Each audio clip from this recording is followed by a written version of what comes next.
ఒక అమ్మాయి నిశ్శబ్దంగా మీ జీవితంలో నుండి ఎప్పుడు వెళ్ళిపోతుందో ఎప్పుడైనా మనం ఆలోచించామా? లేక మనం తెలుసుకున్నామా?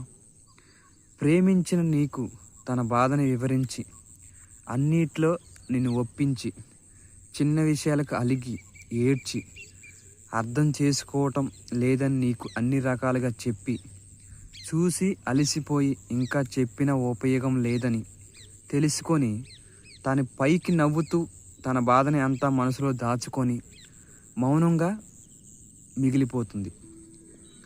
మౌనంగా ఉన్నంత మాత్రాన తనకి నీ మీద ప్రేమ లేదని కాదు, తనని అర్థం చేసుకునే పరిస్థితుల్లో నువ్వు లేవు అని. ఒక అమ్మాయి నిశ్శబ్దంగా ఎప్పుడు తక్కువగా చూడకు. అర్థం చేసుకోవాలి అంటే మగాడికి ఇంకో జీవితం సరిపోదు.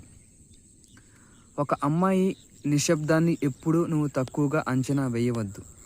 ఆ నిశ్శబ్దంలోనే భయంకరమైన యుద్ధం అనేది ఉంటుంది. అమ్మాయిని అర్థం చేసుకోవడం అంటే పుస్తకాన్ని, భావాల్ని, కవిత్వాల్ని అర్థం చేసుకునే అంత తేలిక కాదు.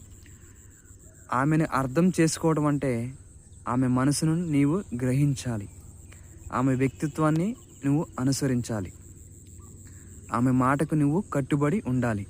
అప్పుడే నువ్వు తనలో మమేకమై ఉంటావు.